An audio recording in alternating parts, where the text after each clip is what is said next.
Houston won comfortably yesterday. Tech won comfortably yesterday. Mm-hmm. That's a great matchup. Iowa State and Baylor tonight. They only played once during the year, Iowa State and Baylor. Baylor is the only team in the Big 12 this year that Iowa State has not beaten. And if you'll remember, that game was here at the Foster Pavilion, and Scott Drew did not see most of it on the floor because he was ejected from that game, and that began the great officiating outcry of 2024. If you'll remember, Bill Self and Kelvin Sampson also were participants, went into the breach, so to speak, on that. So that was the game. So that's they only played once this year, which is the one thing about conference expansion that kind of sucks about basketball. For football, them playing everybody every year, I was fine with it, but I like that. I like that it'll provide more variety for football. I like that it'll put more variety for basketball. But now I just wish they would play less non-conference, play everybody twice. Just play 30 regular conference games and then play a couple of non-conference games. Of course, that would skew your record all kind of crazy. And I don't think anybody wants that. That's just me as a person who really enjoys watching Big 12 basketball, and the way it can be. You can, and which is why I think it is the best league, is you can turn on almost any game any night and not have any interest in either teams. I don't care about Oklahoma and TCU. They're not a fan of either one, but I can turn that game on, and I'm pretty sure I'm going to get a decent game. I'm going to get a really good game with teams that are going to be in contention for the NCAA tournament. No, I agree with that. And we had I brought this up to you yesterday. We had the question a few weeks back where the viewer asked if you would compare what you have with the Big 12 basketball to SEC football. And while that's a good question, I think a better comparison would have been to the SEC baseball, where you have top to bottom just dogs in there. And that's the way it is with the Big 12 and basketball, man. You're right.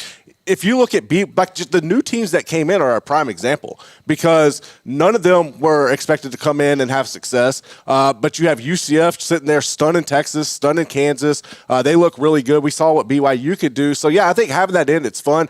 I do kind of miss having everybody play each other twice, but I also think it helps you once you get into postseason, where you could not be so beat up at times from the rigorous week in and week out night in and night out action you have. So I think it could benefit you tournament time. But as far as the action week to week, night in and night out in the league, it does kind of suck that you don't get to see those matchups doubled up like you used to. Yeah, but look, for all those things that we're going to lose, you're going to see, if you're an Iowa State fan, you're going to play Arizona. Exactly. You're going to play Colorado, who's a good team. Utah's got a really good basketball history. Arizona State needs to get their ish together, but they've had people in the past. But they've just got to build it. Yeah, they just got to get it. Look, they as an athletic department know this. They have to get it together.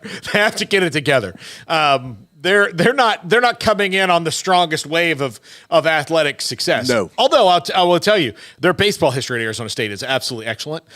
So that should make the baseball conference even better for sure. But those games are tonight. I think Houston and Texas Tech is going to be a bare knuckle brawl. I think those teams will get really after each other. Pop Isaacs had a fantastic game yesterday, and if he is hot and locked in and healthy, and look.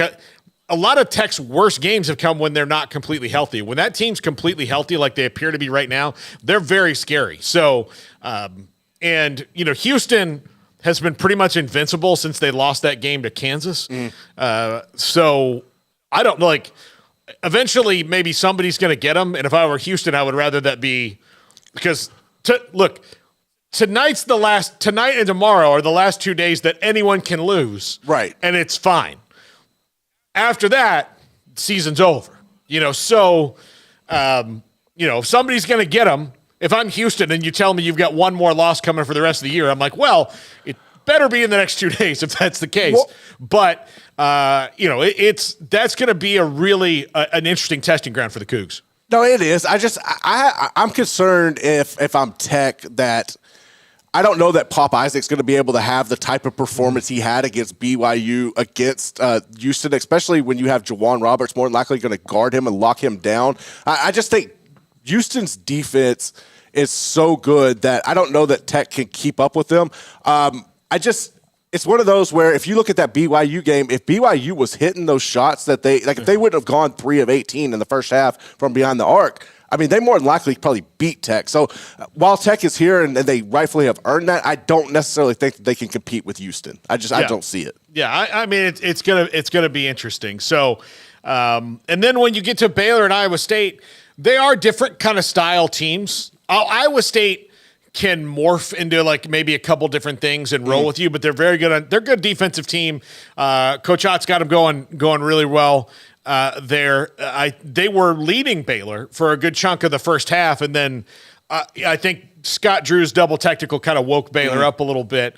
And then we had John Jacobs on the next day, and I said, well, congratulations on do you get like 2/3 of a win or whatever? And he's like, no. And like, of course, the most humble human being ever, in John Jacobs. And the way that they were able to come back and win that game and get some shots and they did get some calls in the second half.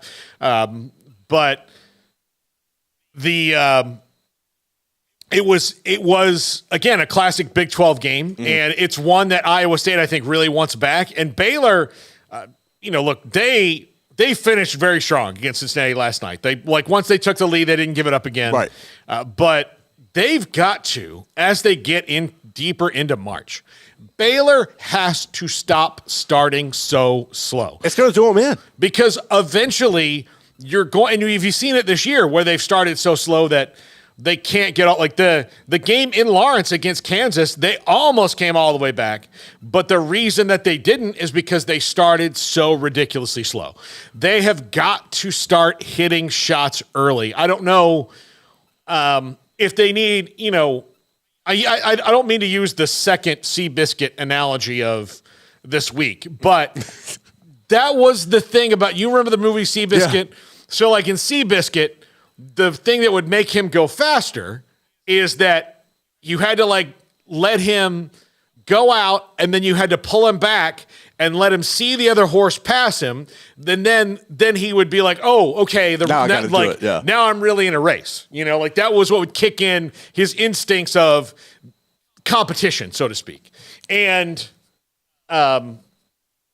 so are they Seabiscuit? Do they need to see the other team ahead of them before they wake up? And I don't think that that's a good path to have, because we don't know what their draw is going to be. I think they're set up right now the way that bracketology, if it's Jerry Palm or Joe Lenardi or whoever, to have a pretty good draw where they match up really well. Although I've seen one where South Carolina's in there, and that one would scare me a little bit. But they have a good opportunity to be, of the teams, the two teams that have to play that weekend, they could very easily get to the Sweet 16, which I don't think was the case the last couple of years. Getting North Carolina in that second game 2 years ago, Creighton last year were both getting North Carolina for anybody anytime in that tournament was really bad news. Because until Kansas woke up with 15 minutes to play, North Carolina had become this team of destiny. Ask Duke, who thought they were going to get to beat North Carolina on the way out for Coach K, and they didn't do it twice. But Creighton, especially last year for Baylor, was, if you could have picked one team to put them against to knock them out of the tournament before they probably should have been based on their talent and seeding, it would have been Creighton, because they didn't defend the three very well last year. They weren't very long on the outsides or on the guards, so they just couldn't really defend the three. So if you're going to find a team that gets hot, again, BYU is a great example of this. If you play a team that's similar to BYU that hits 7 threes in the first half, it's going to be a problem for you in March for sure. Well, see, that's one thing that's concerned me, and you could kind of tell last night, because the rhythm of Baylor coming out, you had Ray J. Dennis miss the shot early, and then he had a lot of just blatant turnovers that's got to get fixed as well. But the thing with me last night watching them, and I've caught myself the past few games wanting to dog them, but after watching the Texas game, the way they were able to come back from that, I've learned to hold and just let the game play out, because I have faith that they can come back. But man, I don't see them being able to get down against Iowa State, especially with not having Langston Love. And I like the idea of what you're doing. Let Langston Love sit out and use him for the tournament, the same method that Kansas is doing with Dickinson and McCullough. But at the same time, man, I don't know the matchup wise, they're just going to have to get structurally better because you can't get down.